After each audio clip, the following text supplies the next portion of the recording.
Welcome back to our last video on Chapter 13. Let's wrap up with some ideas about therapy. First, looking at the concept of, even though we've discussed several different types of therapies, both biological and psychological in nature, few therapists attach themselves to just one style or one methodology. We try to combine these therapies based on the client situation. So you might find parts and pieces of those styles that we've covered, plus there are many more out there that we haven't, to try to find the best tools for the job.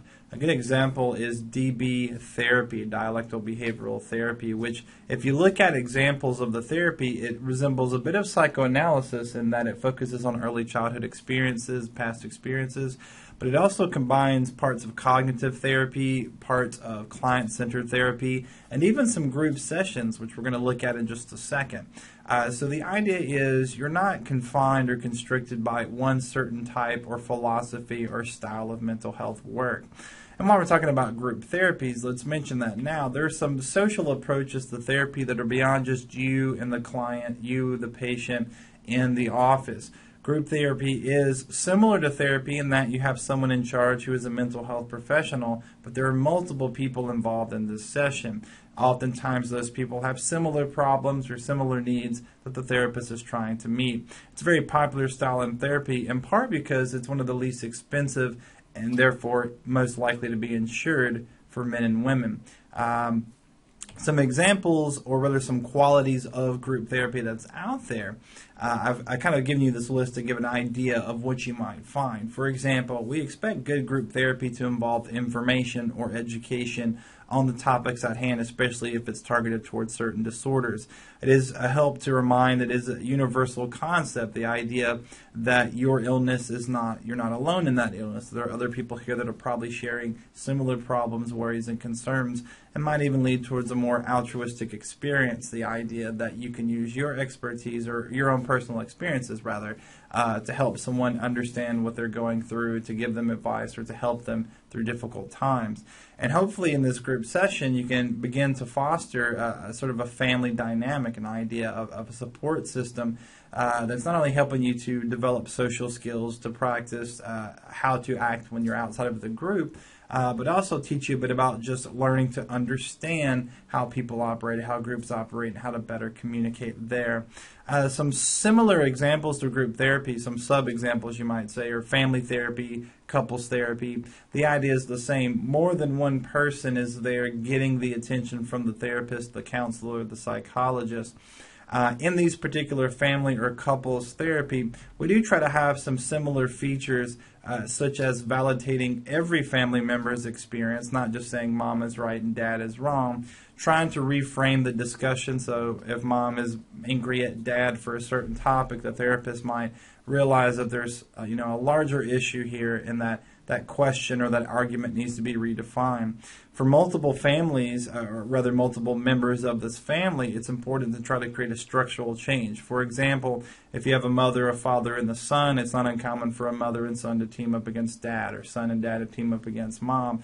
And so the idea of detriangulation is to remove that scapegoat, that you're the cause of all of our problems, to sort of untangle those structures that have developed and create a more universal playing field. Now, I mentioned group therapies, and out in the world today there are things that resemble group therapies called self-help groups. And you'll see a group of people who share similar problems. A good example is Alcoholics Anonymous, AA. The difference between that and group therapy is rarely are those mediated by mental health professionals. They're probably paraprofessionals, meaning someone who has training in the topics, but may not actually have the education or experience that a therapist or a psychologist might have. Once again, we like groups, especially these community support groups, because they're inexpensive, oftentimes free to the community. However, do be aware that just because a group of people come together to talk about a topic doesn't mean they're qualified or productive. A good example is right now there are several groups, many of them online, that are pro-ana. That means pro-anorexia. So actually supporting that mental illness by talking about how normal it is, how safe it can be, and how to sneak certain behaviors by people so that you're not interfered with. So again, be cautious of those groups and what their educational expertise are. Now, there has been a concept, and this really hit big in the 60s and 70s, of community mental health. The idea that besides just the doctor or the therapist being responsible for someone's mental health needs, maybe we as a society should be responsible for that.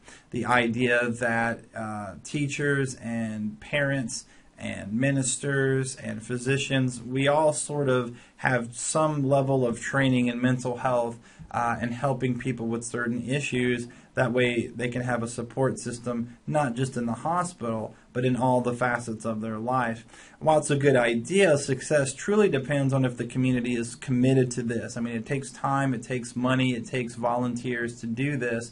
And this has actually been sort of a finger pointed at in the 60s and 70s. As this became strong, in the 80s we sort of lost that idea.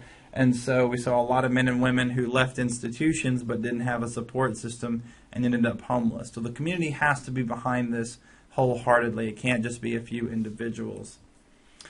I'm going to wrap things up by talking a bit about culture at large, since this is sort of our sociocultural idea. Do you realize that if you want to be a therapist, a counselor, one thing that is certainly required, no matter what your therapy style is, no matter what your background is you need to develop strong cross-cultural competence. What that means is you must realize that the person that you're helping is not like you, that your beliefs, your values may not be inherently useful or even appropriate for this particular case in front of you. It's real easy to say, well, I believe this, or I feel this, or this helped me when I grew up. And even though you might mean well, you may betray the fact that this person comes from a very different place, a very different environment, perhaps a different belief system.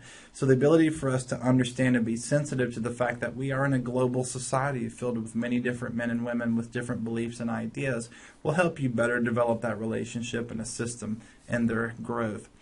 So last but not least, let's wrap up this idea by talking about how effective therapy is, and the short version is quite. When we do numerous meta-analysis, and this is a wonderful statistical tool where we take multiple research, multiple pieces of data, multiple experiments, we put them all together in a pile and we suss through what do they have in common, what do they don't have in common, so we're only left with what seems to show up, what seems to be the truth. We find that, yes, therapy works. When we look at comparisons of men and women who have therapy versus those who receive a placebo treatment versus those who receive no treatment, therapy absolutely works in improving behavior, preventing long-term happiness, improving, I should say, not preventing. The idea, though, of is there a therapy style? Is cognitive behavioral therapy better than client-centered or humanistic therapy? Is it better than drug therapy? The short answer is none of the above. There is no evidence to support that one therapy is just simply effective or more effective than the other universally. Each client, each person has their own needs, and so it's up to you as the therapist, as the counselor, as the psychologist to find those parts and pieces to make use of them and use them correctly for this. So we do encourage any of you who are familiar with men and women, people in your life, or perhaps even yourself, who might need mental health help. Maybe something as simple as just sort of a checkup, or something as serious as you believe you have a serious disorder. Therapy does work. Intervention does work. It is out there. We need to fund it. We need to use it. So we have to try to help people get those resources. Well, thanks so much for listening to this video. I hope you've enjoyed the video series thus far. Have a great one. Good luck.